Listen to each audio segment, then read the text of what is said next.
Welcome to 360 Tamil. இன்னைக்கு இந்த வீடியோல நம்ம எந்த படத்தோட எக்ஸ்பிளனேஷன் பத்தி பார்க்க போறோம்னா, தெலுங்குல இந்த வருஷம் வெளியான பிளைண்ட் ஸ்பாட் அப்படின்ற படத்தை பத்தி தான் பார்க்க போறோம். நவீன் சந்திரா நடிச்சு இப்ப கொஞ்ச நாளைக்கு முன்னாடி லெவல்னு ஒரு படத்தை எக்ஸ்பிளைன் பண்ணியிருந்தோம் பாத்தீங்களா? அதே மாதிரி இதுவும் ஒரு சூப்பரான சஸ்பென்ஸ் படம்னு சொல்லலாம். ரொம்ப கம்மி பட்ஜெட்லயே இந்த படத்தை எடுத்திருப்பாங்க. ரொம்ப கம்மி கேரக்டர்ஸ் வச்சே எடுத்திருப்பாங்க. இந்த படமும் தமிழ்லயே இருக்கு. பார்க்கணும்னு நினைக்கிறவங்க ஃபுல் படத்தை பாருங்க. இல்ல கதை தெரிஞ்சுக்கிட்டா போதும்னு நினைக்கிறவங்க மேற்கொண்டு இந்த வீடியோவை கண்டினியூ பண்ணுங்க. நீங்க கொஞ்சம் கூட எதிர்பார்க்காத நிறைய திருப்பங்கள்லாம் இந்த கதையில வச்சிருப்பாங்க. எக்ஸ்பிளனேஷனுக்குள்ள போறதுக்கு முன்னாடி வீடியோக்கு ஒரு லைக் போடுங்க. அது மூலியமா இந்த வீடியோ இன்னும் நிறைய பேர்கிட்ட கொண்டு போய் சேர்க்கப்படும். மேற்கொண்டு டைம் வேஸ்ட் பண்ணாம நம்ம நேரடியா எக்ஸ்பிளனேஷனுக்குள்ள போயிடலாம். படத்தோட ஸ்டார்டிங் சீனே ஒரு பெரிய வீட்டை காட்டுறாங்க. இந்த வீட்டுல இருக்க ஒய்ஃபோட பேரு திவ்யா அப்படின்றது. இவங்களுக்கு கை குழந்தை இருக்கு. அந்த குழந்தையை இவங்க சமாதானப்படுத்திட்டு இருக்காங்க. அப்பதான் இவங்களோட ஹஸ்பண்ட் ஜெயராம் இருக்காரு பாத்தீங்களா, ஏர்போர்ட்டுக்கு கிளம்பிட்டு இருக்காரு. வெளியூர்ல ஒரு மீட்டிங் இருக்கு போல, அதுக்கு தான் கிளம்பிட்டு இருக்காரு. ஆனா போக விடாம ஒய்ஃபும் தடுக்கிறாங்க. ஆக்சுவலா ஒய்ஃப் இருக்காங்கல்ல, ஹஸ்பண்டோட ஆக்டிவிட்டியா சந்தேகப்படுறாங்க. ஹஸ்பண்ட் வேற யார் கூடயா அஃபேர்ல இருக்கிறதா சந்தேகப்படுறாங்க.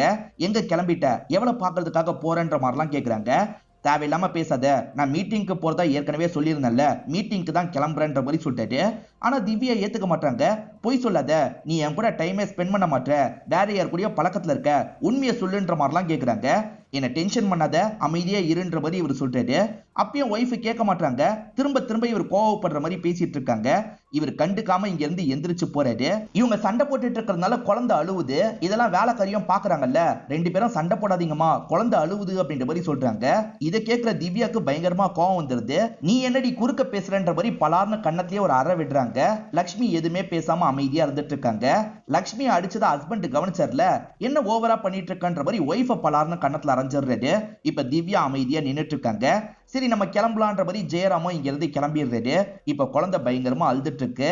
அதெல்லாம் கண்டுக்காம திவ்யாவும் அவங்களோட ரூமுக்கு கிளம்பி போயிடுறாங்க. அப்படியே கொஞ்ச நேரம் ஓடுற மாதிரி நமக்கு காட்டுறாங்க. இப்ப லக்ஷ்மி இருக்காங்கல்ல, குழந்தை ரொம்ப அழுவுறதுனால தூக்கிக்கிறாங்க. திவ்யா கிட்ட கொண்டு போய் குழந்தைய தந்துடலான்ற மாதிரி திவ்யாவோட ரூம் கிட்ட வந்துடுறாங்க. கதவை தட்டினா திவ்யா கதவையே திறக்க மாட்டாங்க. அழுவுதுமா வெளியே வாங்கன்ற மாதிரிலாம் கூப்பிடுறாங்க. அப்பயும் திவ்யா வரமாட்டாங்க. கதவு திறந்திருக்கிறது இப்பதான் இவங்களுக்கு தெரியுது. இவங்களுமே கதவை திறக்கிறாங்க. உள்ள பார்த்தவங்க ஷாக் ஆயிடுறாங்க. ஏன்னா திவ்யா தூக்குல தொங்கிட்டு இருக்காங்க. அச்சச்சோ தற்கொலை பண்ணிட்டாங்க போலன்ற மாதிரிலாம் இவங்க பயங்கரமா ஷாக் ஆகுறாங்க. இங்கதான் பிளைண்ட் ஸ்பாட்னு படத்தோட டைட்டில போடுறாங்க. இப்ப இந்த லக்ஷ்மி இருக்காங்கல்ல, போலீஸ்க்கு தகவலை கொடுத்துடலாம்னு நினைக்கிறாங்க. அதனால 100க்கு கால் பண்ணி தகவலை கொடுத்துடுறாங்க. ஏறவரைய நைட்டு 2:30 மணியா இருக்கும். இவங்களுமே போலீஸுக்காக வெயிட் பண்ணிட்டு இருக்காங்க. ஒரு கான்ஸ்டபிள் தான் இந்த இடத்துக்கு வராரு. நீங்க தான் கால் பண்ணீங்களான்னு கேட்கிறாரு. இவங்களும் ஆமான்னு சொல்றாங்க. பின்னாடியே இன்ஸ்பெக்டர் வராரு. அவரோட பேரு விக்ரம் அப்படின்றது. இந்த ரோல தான் நவீன் சந்திரா பண்ணிருப்பாரு. டெட் பாடி எங்க இருக்குன்ற மாதிரி கேட்கிறாரு. வாங்க சார், மாடியில தான் இருக்குன்ற மாதிரி லக்ஷ்மி சொல்றாங்க. இப்ப மாடிக்கு 2 பேரையும் கூட்டு வந்து அந்த டெட் பாடியை காட்டுறாங்க. பாக்குற விக்ரம் இருக்காருல, கண்டிப்பா இது தற்கொலையா இருக்க வாய்ப்பு இல்ல, கொலையா இருக்க வாய்ப்பு இருக்குன்ற மாதிரி யோசிக்கிறாரு. ஆனா அதை பத்தி இப்ப வேலைக்காரி கிட்ட சொல்ல மாட்டாரு. கொலையா இருந்தா எப்படி நடந்திருக்க வாய்ப்பு இருக்குன்னு யோசிக்கிறாரு. ஜன்னல் வழியா எகிரி குதிச்சு வர முடியுமான்ற மாதிரிலாம் பாக்குறாரு. சரி இந்த வீட்டுல யார் யாரெல்லாம் இருக்காங்கன்ற மாதிரி இந்த வேலைக்காரி கிட்ட கேட்கிறாரு. சார் இவங்களும் ஹஸ்பண்டும் அதுக்கப்புறம் குழந்தைங்களும் தான் இருக்காங்கன்ற மாதிரி சொல்றாங்க. ஹஸ்பண்ட் எங்கன்ற மாதிரி இவர் கேட்கிறாரு. அவர் ஒரு மீட்டிங்காக ஏர்போர்ட்டுக்கு கிளம்பிட்டு இருந்தாரு அப்படின்ற மாதிரி இவங்க சொல்றாங்க. இவர் இந்த இடத்துல ஏதாவது கிடைக்குமான்ற மாதிரி தேடிக்கிட்டே தான் அவங்க கிட்ட பேசிட்டு இருக்காரு. இப்பதான் சின்னதா ஒரு பீஸ் இவருக்கு கிடைக்குது. இந்த பீஸை ஸ்டோர் பண்ணி வச்சுக்கணும்ன்ற மாதிரி இவரும் ஸ்டோர் பண்ணி வச்சுக்கிறாரு. ஹஸ்பண்ட் வீட்டை விட்டு போறதுக்கு முன்னாடி ஏதாவது பிரச்சனை நடந்ததா அப்படின்ற மாதிரி கேட்கிறாரு. பிரச்சனையை பத்தி இவங்க சொல்ல வேணாம்னு நினைக்கிறாங்க போல. ஆக்சுவலா அவங்க இவங்களை அரைஞ்சிருப்பாங்க. ஹஸ்பண்ட் பதிலுக்கு திவ்யாவை அரைஞ்சிருப்பாரு. அதை பத்தி எல்லாம் இவங்க மறைச்சிடுறாங்க. சார் சின்ன சின்ன பிரச்சனை அப்பப்ப வரோன்ற மாதிரி மட்டும் சொல்றாங்க. சரி ஜெயராமுக்கு இன்ஃபார்ம் பண்ணிட்டீங்களான்ற மாதிரி கேட்கிறாரு. இல்ல சார், முதல்ல போலீஸ்க்கு சொல்லலாம்னு நினைச்சன்ற மாதிரி இவங்க சொல்றாங்க. ஜெயராமுக்கு இன்ஃபார்ம் பண்ணணும்னு நினைக்கிறாரு. இப்ப ஏர்போர்ட்டுக்கு கால் பண்ணி இந்த தகவலை பாஸ் பண்ணிடுறாரு. ஜெயராமுக்கு தகவல் போயிருது போல. அதே மாதிரி ஜெயராமுக்கு ஒரு தம்பி இருக்காரு, அவருக்கும் இன்ஃபார்ம் பண்ணும் அப்படின்ற மாதிரிலாம் இவங்க யோசிக்கிறாங்க. ஜெயராமை கிளம்பி போனதுக்கு அப்புறம் நீங்க இங்கேயே தான் இருந்தீங்களான்ற மாதிரி கேட்கிறாரு. ஆமா சார் இங்கே தான் இருந்தன்ற மாதிரி லக்ஷ்மி சொல்றாங்க. இப்ப அப்படியே கட் பண்ணி வேற ஒருத்தரை காட்டுறாங்க. அவர் கன்னை வச்சுட்டு பொறுமையா வந்துட்டு இருக்காரு. யாரையோ தேடி தான் வந்திருக்காரு போல. கவனமா போய் பிடிக்கணும்ன்ற மாதிரிலாம் வந்துட்டு இருக்காரு. அப்படி வந்துட்டு இருக்கும் போது இவருக்கு பின்னாடி யாரோ கன்னை வச்சிடுறாங்க. இப்பெல்லாம் கேர்லெஸ்ஸா இருக்க கூடாதுன்ற மாதிரி இவரோட சீனியர் சொல்றாரு. இவரோட பேரு ஆதித்யா அப்படின்றது இவரை பொறுத்த வரைக்கும் NIA ஆபீசரா மாற போறாரு. அதுக்கான ட்ரைனிங்ல தான் இருக்காருன்றது நமக்கு தெரிய வருது. இப்ப இவருக்கு போன் மூலியமா ஒரு தகவல் கிடைக்குது. இவரும் அதை கேட்டு ஷாக் ஆயிடுறாரு. இப்ப உடனே கிளம்பணும்ன்ற மாதிரி இங்க இருந்து கிளம்ப ஆரம்பிக்கிறாரு. ஜெயராமுக்கு ஒரு தம்பி இருக்கிறதா சொன்ன பாத்தீங்களா, ஆதித்யா தான் அந்த தம்பியா இருப்பாரு. ஆதித்யா தான் முதல்ல இந்த இடத்துக்கு வந்துடுறாரு. எது அண்ணி தற்கொலை பண்ணிக்கிட்டாங்களா எப்படின்ற மாதிரிலாம் ஷாக் ஆயிட்டு இருக்காரு. மேற்கொண்டு விசாரணை பண்ற மாதிரி வேலைக்காரி கிட்ட கேள்வி எல்லாம் கேட்கிறாரு. நீங்க என்ன விசாரணை பண்ற மாதிரி கேள்வி கேட்கறீங்க, நீங்க என்ன வேலை பாக்குறீங்கன்ற மாதிரி விக்ரம் கேட்கிறாரு. அதுக்கு ஆதித்யாவும் NIA ஆபீசர் ஆவறதுக்காக ட்ரைனிங்ல இருக்குன்னு சொல்லிட்டாரு. ஓஹோ அப்படின்ற மாதிரி விக்ரமும் கேட்டு வச்சுக்கிறாரு. இந்த ஆதித்யா இருக்காரு பாத்தீங்களா, எப்பயாவது மட்டும் அண்ணனை பார்த்து பேசுறதுக்காக வீட்டுக்கு வருவாரு. இந்த அண்ணி கிட்ட பெருசா பேசலாம் மாட்டாரு. அன்னைக்கு என்ன பிரச்சனையா இருக்கும், எதனால தற்கொலை பண்ணிக்கிட்டாங்கன்ற மாதிரிலாம் கேட்டுட்டு இருக்காரு. அதை கவனிக்கிற ஹீரோ இருக்காருல்ல, தற்கொலை பண்ணிக்கிட்டாங்கன்னு யார் சொன்னா, இது கொலைன்ற மாதிரி சொல்றாரு. இவர் கொலைன்னு எதை வச்சு சந்தேகப்படுறாருன்றதை எக்ஸ்பிளைன் பண்றாரு. ஆக்சுவலா உங்க கழுத்துல ஒரு காயம் இருக்கு. கீர்னா எப்படி காயம் ஏற்படுமோ அந்த மாதிரி தான் ஒரு காயம் இருக்கு. எப்பவுமே ஒருத்தர் சேர்ல ஏறி தானே தூக்கு போடுவாங்க. சேர்லாம் சாஞ்சிருக்கு, ஆனா சேர்ல இவங்க மிதிச்ச மாதிரி ஒரு அழுக்கே இருக்காது. சோ இவங்க சேர் மேல ஏறவே இல்லைன்ற மாதிரி சொல்றாரு. இதை தாண்டி அவங்களோட ஷாலை வச்சே தூக்கு போட்டுக்கலாம். எதுக்காக கயிறை வச்சு போட்டிருக்காங்க, வேற யாரோ சாவடிச்சுதான் தூக்குல மாட்டி விட்டுருக்காங்க. இது கண்டிப்பா கொலைன்ற மாதிரிலாம் இவர் சொல்லிட்டு இருக்காரு. ஜெயராமுக்கு தகவலை கொடுத்துட்டாங்க. இன்னும் ஜெயராம் வரல, அவருக்காக வெயிட் பண்ணிட்டு இருக்காங்க. ஆக்சுவலா கூட்டு வரதுக்காக சில ஆளுங்களையும் இவர் அனுப்பி வச்சிருப்பாரு. இப்ப ஆளுங்க தான் ஜெயராம கூட்டு வராங்க. ஜெயராம் இந்த இடத்துக்கு வரும்போது ஏறக்குறைய 3 மணி ஆயிருது. ஜெயராம் கிட்ட விஷயத்தெல்லாம் சொல்லியிருக்க மாட்டாங்க. ஜெயராம எதுக்காக என்ன வர வச்சிருக்கீங்கன்ற மாதிரிலாம் கேட்கறாரு. இப்ப விக்ரம் இருக்காருல, விஷயத்த சொல்ல ஆரம்பிக்கிறாரு. கேட்டோன்னே இவர் பயங்கரமா ஷாக் ஆயிடுறாரு. இது என்னோட ஒய்ஃப் சூசைட் பண்ணிக்கிட்டாளா, எப்படி இது நடந்தது அப்படின்ற மாதிரிலாம் கேட்கிறாரு. சூசைட் இல்ல, இது கொலைன்ற மாதிரி இவரும் புரிய வைக்கிறாரு. இப்ப ஜெயராமும் ஒய்ஃபை பார்க்கணுன்ற மாதிரி வேகமா மாடிக்கு போக பாக்குறாரு. சார் அவசரப்பட்டு மாடிக்கெல்லாம் போகாதீங்க, அந்த இடத்த நாங்க சீல் பண்ணி வச்சிருக்கோம், விசாரணை முடிகிற வரைக்கும் யாரும் போக கூடாதுன்ற மாதிரி விக்ரம் சொல்லிட்டாரு. சரின்ற மாதிரி ஜெயராமும் ஏத்துக்கிறாரு. சார் நீங்க நடுவுல வீட்டுக்கு திரும்பி வந்தீங்களான்ற மாதிரி கேட்கிறாரு. ஜெயராம இல்லன்னு சொல்லிட்டாரு. வேலைக்காரியை ஹீரோ பாக்குறாரு. ஆக்சுவலா வேலைக்காரி வந்ததா சொல்லியிருப்பாங்க. நடுவுல சார் வந்ததை பார்த்தேன், எப்ப போனாருன்றது எனக்கு தெரியாதுன்ற மாதிரி சொல்லியிருப்பாங்க. இப்ப ஜெயராம் ஒத்துக்கிறாரு. ஆமா சார், கொஞ்ச நேரத்துல ஒரு ஃபைலை விட்டது ஞாபகம் வந்தது, அது எடுத்துட்டு போறதுக்காக வந்தேன்னு சொல்லிட்டாரு. எடுத்துட்டு உடனே போனீங்களா இல்ல ஒய்ஃபை சாவடிச்சுட்டு போனீங்களான்ற மாதிரி கிண்டலா கேட்கிறாரு. சார் என்ன சார் பேசிட்டு இருக்கீங்க, நான் வந்து ஒரு 2 நிமிஷத்துலயே கிளம்பி போயிட்டேன்ற மாதிரி சொல்றாரு. அப்ப போனதை வேலைக்காரி பார்த்திருக்கணும்ல, ஏன் பார்க்கல, நீங்க போய் சொல்றீங்கன்ற மாதிரிலாம் இவர் லாக் பண்ணிட்டு இருக்காரு. இப்ப ஜெயராமோ லக்ஷ்மியை பார்த்த மாதிரி பேச ஆரம்பிக்கிறாரு. லக்ஷ்மி, நான் ஃபைலை எடுத்துட்டு போனேன்ல, உடனே தானே போனேன், நீ பார்த்தல அப்படின்ற மாதிரி கேட்கிறாரு. இல்லையா, நான் பார்க்கலன்ற மாதிரி அவங்க சொல்றாங்க. என்ன பண்றதுன்ற மாதிரி ஜெயராம் யோசிக்கிறாரு. இப்ப ஜெயராமோ வீட்டுல ஒரு சிசிடிவி இருக்கு சார், செக் பண்ணி பார்க்கலான்ற மாதிரி சொல்றாரு. சரின்ற மாதிரி விக்ரம் இந்த இடத்துல ஏத்துக்கிறாரு. இப்ப செக் பண்றதுக்காக இவங்களுமே ரூம்க்கு வந்துடுறாங்க. சிசிடிவி ஃபுட்டேஜை செக் பண்றாங்க. அவர் வீட்டுக்குள்ள வராரு. 2 நிமிஷம் தான் இருக்காரு, அதுக்குள்ள திரும்பி கார் எடுத்துட்டு கிளம்ப ஆரம்பிக்கிறாரு.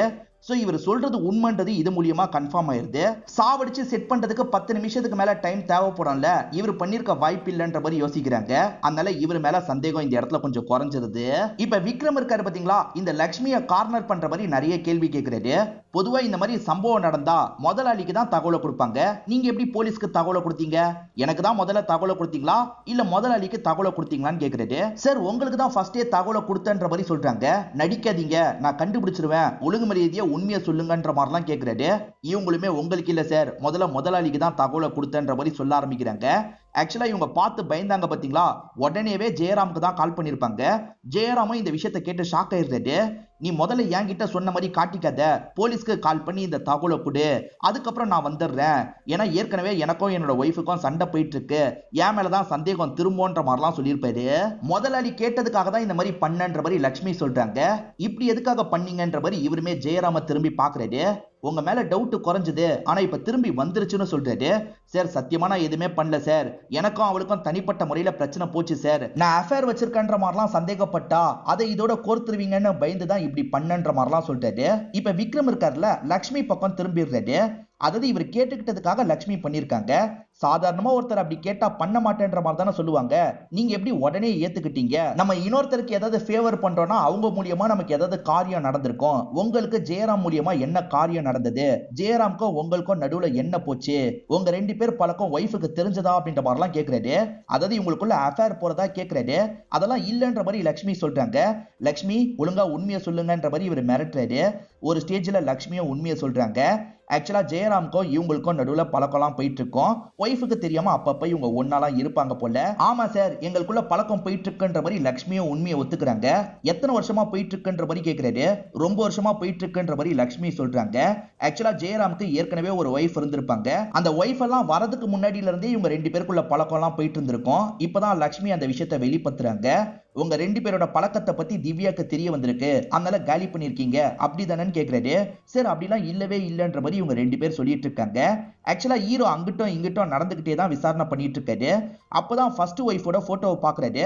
பக்கத்தையே ஒரு பையன் நின்னுட்டு இருக்கான். அந்த ஃபர்ஸ்ட் ஒய்ஃப்க்கு ஒரு பையன் இருக்கிறது இவருக்கு இப்பதான் தெரிய வருது. அந்த பையன் எங்க இருக்கான்ற மாதிரி லட்சுமி கிட்ட கேக்குறாரு. சரி, அவன் மாடியில தான் இருப்பான்ற மாதிரி லட்சுமி சொல்றாங்க. இப்ப ஹீரோவும் வேகமா அவங்க சொன்ன ரூமை நோக்கி ஓடி வந்துடுறாரு. இப்ப கதவை திறக்கிறாரு. அந்த பையன் இருக்கான் பாத்தீங்களா, உட்காந்து எதையோ வரைஞ்சிட்டு இருக்கான். இப்ப மணி 3க்கு மேல ஆயிருச்சு. இருந்தாலுமே உட்காந்து இவன் வரைஞ்சிட்டு இருக்கான். என் ஃபர்ஸ்ட் ஒய்ஃப் இறந்து போனதுல இருந்து இவன் யார்கிட்டயும் சரியா பேச மாட்டான் அப்படின்ற மாதிரிலாம் ஜெயராம் சொல்றாரு. நான் பாத்துக்கிறேன்ற மாதிரி ஹீரோ இருக்காரு பாத்தீங்களா, பொறுமையா பக்கத்துல போறாரு. அந்த பையனுக்கு பக்கத்துல உட்காந்துடுறாரு. அந்த பையனோட ஊக்கு உடஞ்சிரும். நான் சீவி தரேன்ற மாதிரி இவர் சீவி எல்லாம் தராரு. அந்த பையன் கிட்ட கொஞ்சம் கொஞ்சமா ஃப்ரெண்ட் ஆயிடுறாரு. இப்ப அந்த பையன் கிட்ட பேச ஆரம்பிக்கிறாரு. இந்த நேரத்துல நீ எதுக்காக முழிச்சிட்டு இருக்கன்ற மாதிரி கேக்குறாரு. நடுவுல முழிப்பு வந்தது, அதனால தான் முழிச்சிட்டன்ற மாதிரி இவன் சொல்றான். எப்ப முழிப்பு வந்தது, என்ன நடந்தது அப்படின்ற மாதிரி இவர் கேக்குறாரு. இந்த பையனும் நடந்த விஷயத்த சொல்றான். இந்த பையன் தூங்கிட்டு இருக்கும் போது குழந்தை அழுவுற மாதிரி சவுண்ட் கேக்குது. என்ன அழுவுற மாதிரி சவுண்ட் கேட்டுக்கிட்டே இருக்குன்ற மாதிரி இந்த பையன் கண் முழிச்சிடுறான். பாக்குறதுக்காக கீழே வரான். அந்த குழந்தை அழுதுட்டு இருக்கும். இவனுமே கொஞ்சம் விளையாட்டு காட்டுறான். அது அழுகிய நிறுத்திடுது. என்ன யாருமே காணோன்ற மாதிரி ஒரு பார்வை பாக்குறான். சரி, படுக்க போலான்ற மாதிரி மாடிக்கு வந்துடுறான். ஆனா இவனுக்கு தூக்கமே வந்திருக்காது. அதனால தான் உட்காந்து வரையலாம்னு நினைச்சிருப்பான். இதுதான் நடந்தது அப்படின்ற மாதிரிலாம் இந்த பையன் சொல்றான். இது மூலியமா ஹீரோக்கு ஒரு க்ளூ கிடைச்சிருது. ஆக்சுவலா அந்த லட்சுமி எங்கேயுமே போலன்ற மாதிரி சொல்லியிருப்பாங்க. அந்த பையன் கீழே வந்து பார்க்கும்போது லட்சுமி அந்த இடத்துல இல்ல. சோ எங்கேயோ போயிருக்காங்கன்றதை இவர் தெரிஞ்சுக்கிறாருல. லட்சுமி, நீங்க வீட்லயே தான் இருந்ததா சொன்னீங்க. அந்த பையன் வந்து பார்க்கும்போது நீங்க இல்லாம இருந்திருக்கீங்க. நடுவுல குழந்தைய விட்டுட்டு எங்க போனீங்கன்னு கேக்குறாரு. சரி, என் வீடு கொஞ்சம் தள்ளி தான் சார் இருக்கு. நான் நடுவுல வீட்டுக்கு போய் பொண்ணை ஒரு எட்டு பார்த்துட்டு வந்துருவேன்ற மாதிரி இவங்க சொல்றாங்க. ஓஹோ, உங்களுக்கு பொண்ணெல்லாம் இருக்கான்ற மாதிரி ஹீரோவும் கேக்குறாரு. கான்ஸ்டபிள், அந்த பொண்ணை போய் கூட்டு வாங்கன்னு சொல்றாரு. என் பொண்ணு எதுக்கு சார் கூட்டு வர சொல்றீங்கன்ற மாதிரி இவங்க கேக்குறாங்க. ஆனா கான்ஸ்டபிள் பொண்ணை கூப்பிடுறதுக்காக வீட்டுக்கிட்ட வந்துடுறாரு. அந்த பொண்ணுமே தூக்க கலக்கத்துல எந்திரிச்சு இந்த இடத்துக்கு வரா. நீ உள்ள வாமான்ற மாதிரி கான்ஸ்டபிளும் கூட்டு வந்துட்டு இருக்காரு. இந்த பொண்ணோட பேரு மானசா அப்படின்றது. மானசா, இந்த நேரத்துல எதுக்காக உன்னை கூட்டு வந்திருக்கன்னு தானே யோசிக்கிற. இந்த வீட்டுல திவ்யான்னு ஒருத்தங்க இருந்தாங்கல்ல, அவங்க இறந்து போயிட்டாங்கன்ற மாதிரி சொல்றாரு. இதை கேட்கிற அந்த பொண்ணு பயங்கரமா ஷாக்லாம் ஆயிட்டு இருக்கா. இதை விட ஷாக்கிங்கான ஒரு விஷயம் தெரியுமா, அவங்கள சாவடிச்சதே உன்னோட அம்மா தான். அரெஸ்ட் பண்றதுக்காக தான் நாங்க வந்திருக்கோன்ற மாதிரிலாம் சொல்றாரு. என் அம்மா எல்லாம் பண்ணிருக்க மாட்டாங்கன்ற மாதிரி இந்த பொண்ணு சொல்றா. சரி, உன்னோட அம்மா பண்ணனே வச்சுப்போம், அப்ப நீ பண்ணியான்ற மாதிரி இவர் கேக்குறாரு. ஆக்சுவலா இவருக்கு கீழே ஒரு பீஸ் கிடைச்சது பாத்தீங்களா, அந்த பீஸை எடுக்கிறாரு.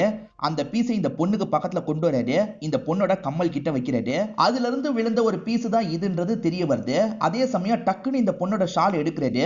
இந்த பொண்ணோட கழுத்துல கீரல் இருக்கிறது தெரிய வருது. உன் கையை காட்டுன்ற மாதிரி நகத்தை பாக்குறாரு. நகத்துல தோல் ஒட்டிட்டு இருக்க மாதிரி இருக்கு. அதை எடுக்கிறாரு. கண்டிப்பா இது திவ்யாவோட தோலா இருக்கதான் வாய்ப்பு இருக்குன்ற மாதிரி சொல்றாரு.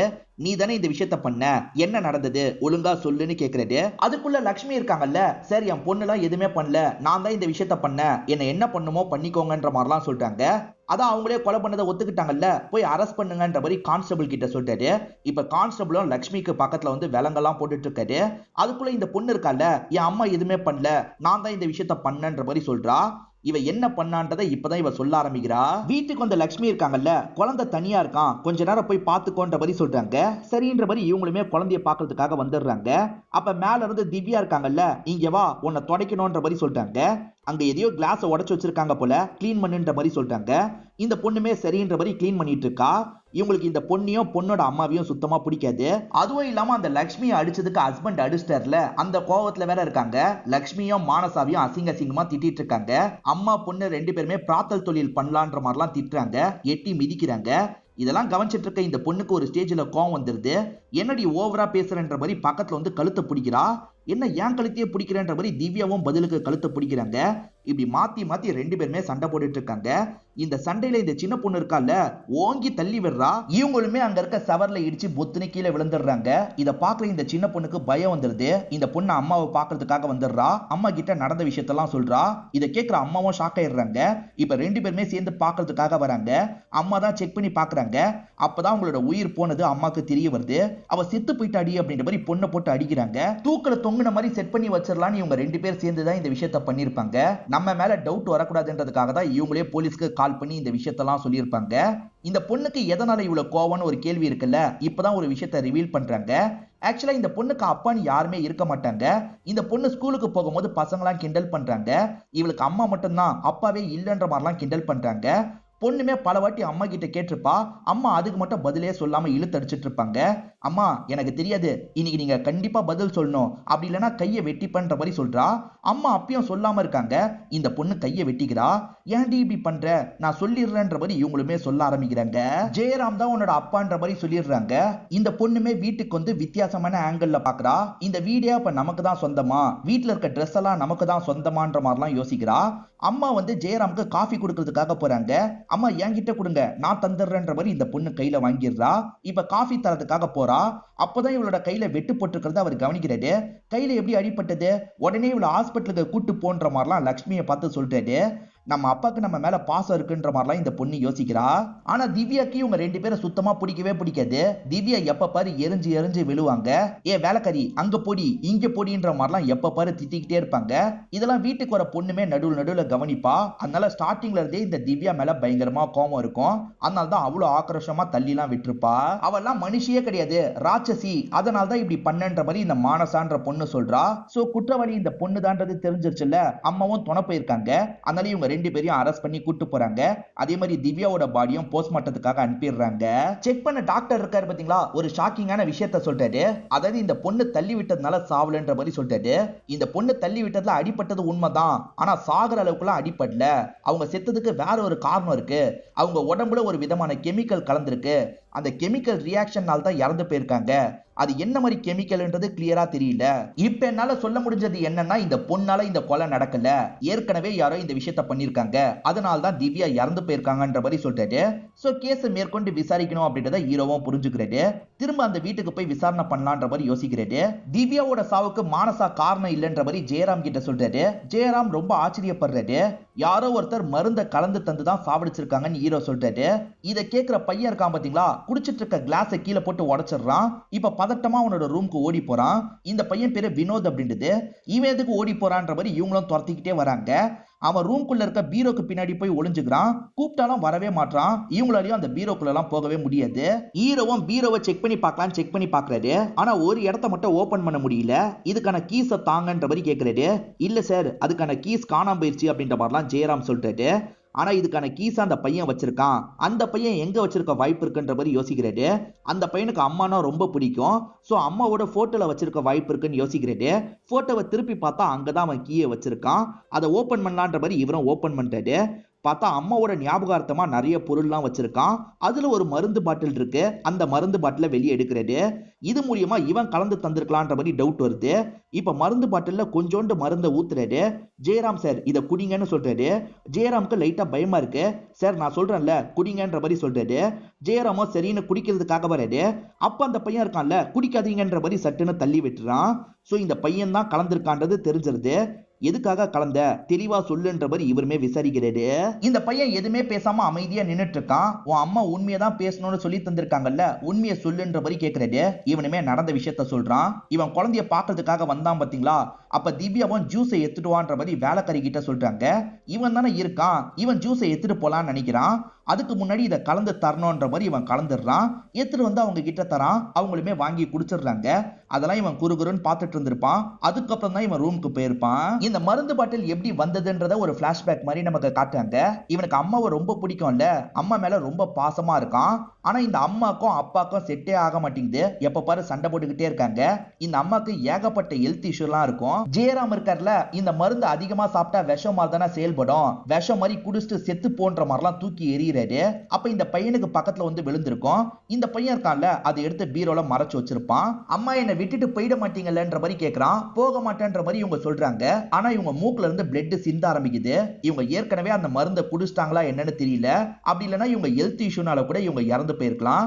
இவங்க இறந்து போனதை இந்த பையனால ஏத்துக்க முடியல, பயங்கர ஃபீலிங்ல இருக்கான். ஒரு வாரம் தான் ஓடி இருக்கும், அதுக்குள்ள அப்பா இருக்காரு பாத்தீங்களா, திவ்யாவை கல்யாணம் முடிச்சுட்டு வீட்டுக்கு கூட்டு வந்துடுறாரு. இவனுக்கு திவ்யாவை பார்க்கும் போதே கோவம் வருது. திவ்யாவாவது நல்லபடியா பாத்துக்கிறாங்களான்னு கேட்டா அதுதான் கிடையாது. எப்ப பாரு இந்த பையனை போட்டு திட்டிக்கிட்டே இருப்பாங்க. இந்த பையனோட கோவம் இன்னும் அதிகமாகுது. அந்த கோவத்தை மனசுல வச்சுதான் இப்படி பண்ணிருக்கான். ஹீரோக்கு ஒரு அசிஸ்டன்ட் இருக்காருல்ல, இப்ப என்ன சார் பண்ண போறீங்கன்ற மாதிரி கேக்குறாரு. என்ன நம்மளால பண்ண முடியும், சிறுவர் சீர்திருத்த பள்ளிக்கு தான் இந்த பையன் போனோன்ற மாதிரி சொல்லிட்டு டாக்டருக்கு அனுப்பி வச்சிடலாம்னு அனுப்பி வச்சிடுறாரு. கேஸ முடிச்சிட்டோன்ற மாதிரி நிம்மதியா இருக்கும் போது டாக்டர் கிட்ட இருந்து கால் வருது. உடனே என்ன பாக்குறதுக்காக வாங்கன்ற மாதிரி சொல்லிட்டு இவங்களுமே பாக்குறதுக்கு வந்துடுறாங்க. டாக்டர் என்ன சொல்றாருன்னா, கண்டிப்பா இந்த மருந்துனால சாவலன்ற மாதிரி சொல்லிட்டு பாட்டில் நிறைய ஊத்தி இருந்தாலும் இந்த மருந்துனால சாகலாம் மாட்டாங்க, உடம்பு முடியாம போக தான் வாய்ப்பு இருக்குன்னு சொல்றாரு. நீங்க தானே சார் உடம்புல ஏதோ கலந்திருக்குன்னு சொன்னீங்க, அப்ப என்ன கலந்திருக்குன்ற மாதிரி இவங்க கேக்குறாங்க.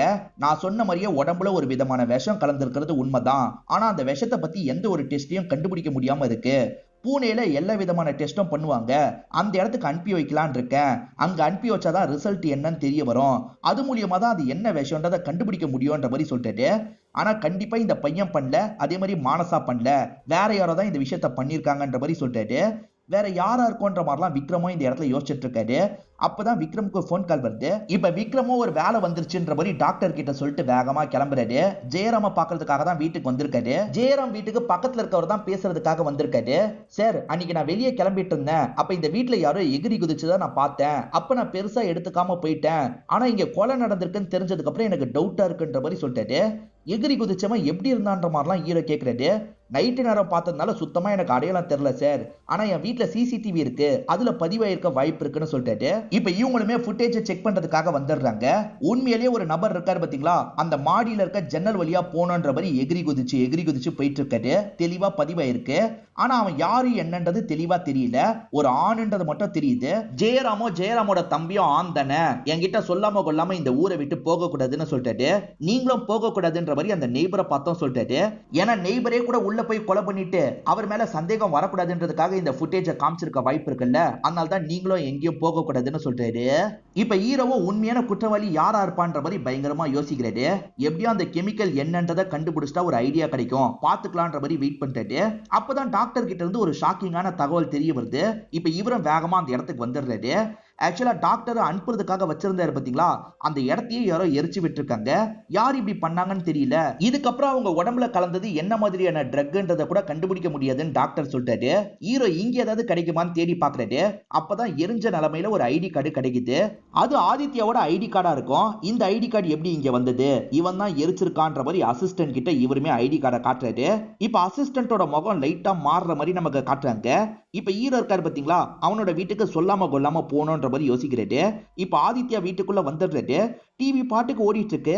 ஆதித்யா எங்கன்ற மாதிரி இவரு தேடி தேடி வந்துட்டு இருக்காரு. அப்ப ஆதித்யாவோட ரூமை பார்த்தவரு ஷாக் ஆயிடுறாரு. இந்த கேஸ்ல சம்பந்தப்பட்ட எல்லா போட்டோவையும் மாட்டி வச்சிருக்காரு. இவன் தான் ஏதோ பண்ணிருக்கான்னு யோசிக்கும் போது ஆதித்யா பின்னாடி இருந்து அடிக்கிறாரு. ஹீரோ சுதாரிச்சு ஆதித்யா கூட சண்டை போடுறாரு. மாத்தி மாத்தி ரெண்டு பேருமே சண்டை போடுறாங்க. ஒரு ஸ்டேஜ்ல ஹீரோ இருக்காருல, ஆதித்யாவை லாக் பண்ணிடுறாரு. அப்பன்னு பார்த்து ஹீரோவோட அசிஸ்டன்ட் ஹீரோக்கு பின்னாடி வந்து மண்டிலே அடிக்கிறாரு. ஹீரோ இதனால இந்த இடத்துல மயக்கம் போட்டு விழுந்துடுறாரு. ஹீரோ கண் முழிச்சு பார்க்கும்போது ஒரு ரூம்ல தான் ஹீரோவை லாக் பண்ணி வச்சிருக்காங்க.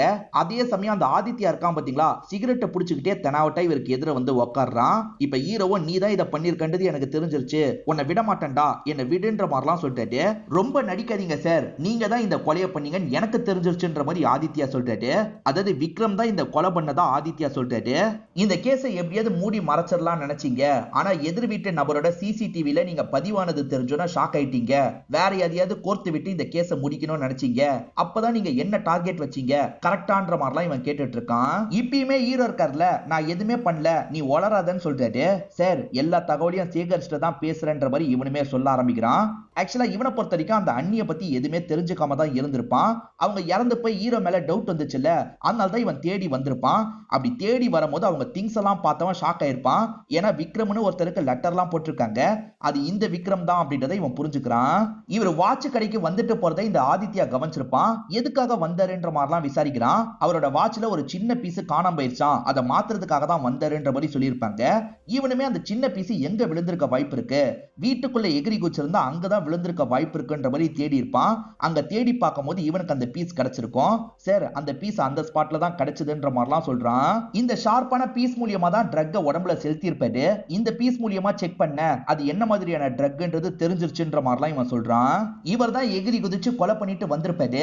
எப்படியும் நமக்கு தான் கால் வரும்ன்ற மாதிரி வெயிட் பண்ணிட்டு இருக்காரு. கால் வந்தோடனே விசாரிக்கிற ஆபீசர் மாதிரி அந்த இடத்துக்கு வந்துருவாரு. அப்படி வந்தவரு அவங்க தூக்குல தொங்கிட்டு இருக்கிறத பார்த்து ஷாக் ஆயிடுவாரு. வேற யாரோ தூக்குல தொங்க விட்டு இருக்காங்க, அவங்கள லாக் பண்ணி கேஸ முடிக்கணும்ன்ற மாதிரிலாம் யோசிச்சிருப்பாரு. ஆதித்யா ஒரு என்ஐஏ ஆபீசரா அந்த இடத்துக்கு வந்தார்ல, இவனால ஏதாவது பிரச்சனை வருமான்ற மாதிரி லைட்டா பயம் வந்திருக்கும். நீங்க பயப்பட்ட மாதிரியே என்னால் தான் சார் உங்களுக்கு பிரச்சனை வந்திருக்குன்ற மாதிரி இவன் சொல்றான். ஆக்சுவலா ஈரோ மேல டவுட் வந்ததுல உடனே ஆதித்யா ஈரோட அசிஸ்டன்ட்ட பாக்குறதுக்காக போயிருப்பான். ஈரோ தான் தப்பானவரு, புரிஞ்சுக்கோங்க. அவர் என்னைக்கு என்ன கார்னர் பண்றதுக்கு ட்ரை பண்றாரோ அதுதான் இண்டிகேஷன். அப்ப உடனே எனக்கு தகவலை கொடுத்துருங்கன்ற மாதிரி சொல்லியிருப்பாரு. இதனால தான் அசிஸ்டன்ட்டோட முகம் மாறி இருக்கும். உடனே ஆதித்யாக்கு தகவலை கொடுத்திருப்பாரு. ரெண்டு பேருமே சேர்ந்த மாதிரி தான் லாக் பண்ணிருப்பாங்க. எல்லாமே தெரிஞ்சிருச்சு, எதுக்காக இதை பண்ணீங்கன்ற காரணத்தை மட்டும் சொல்லுங்கன்ற மாதிரி ஆதித்யா கேட்கிறான். இப்பதான் இவருமே காரணத்தை சொல்ல ஆரம்பிக்கிறாரு. ஆக்சுவலா விக்ரம பொறுத்த வரைக்கும் ரொம்ப ஏழை குடும்பத்தை சேர்ந்தவரா இருப்பாரு. அம்மா மட்டும் தான் இருப்பாங்க. அம்மாக்கும் ஏகப்பட்ட ஹெல்த் இஷ்யூலாம் இருக்கும். இவருமே வேலை செஞ்சு அம்மாவை பாத்துக்கிறாரு. ஒரு நாள் அம்மா இருக்காங்கல்ல, இவரை விட்டு பிரிஞ்சிடுறாங்க. இவருமே லைஃப்ல நிறைய கஷ்டப்பட்டிருப்பாரு. கொஞ்சம் கொஞ்சமா லைஃப்ல முன்னேறிட்டு இருக்காரு. அப்பதான் இவரோட லைஃப்ல திவ்யா வந்திருப்பாங்க. திவ்யா வந்ததுக்கு அப்புறம் தான் லைஃப்ல நிறைய மாற்றங்கள்லாம் வந்தது அப்படின்ற மாதிரி இவர் சொல்றாரு. இவர் போலீஸ் செலக்ஷனுக்காக போக போறாரு. போயிட்டு வந்ததுக்கு அப்புறம் கல்யாணம் பண்ணிக்கலாம்னு சொல்றாரு. அந்த ட்ரைனிங்ல இவரோட பர்ஃபார்மன்ஸ் ரொம்ப சூப்பரா இருக்கும். சீனியர்ஸ்லாம் பயங்கரமா இம்ப்ரெஸ் ஆகுறாங்க. ஒருத்தர் ரொம்ப இம்ப்ரெஸ் ஆயிடுறாரு. உன்னை எனக்கு ரொம்ப பிடிச்சிருக்குப்பா, எனக்கு நீ மருமகனா மாறுறியான்ற மாதிரி கேட்கறாரு. பெரிய ஆஃபரா இவருக்கு படுது. இவர் ஏற்கனவே திவ்யாவை லவ் பண்ணிட்டு இருக்காருல, அதை பத்திலாம் யோசிக்கிறாரு.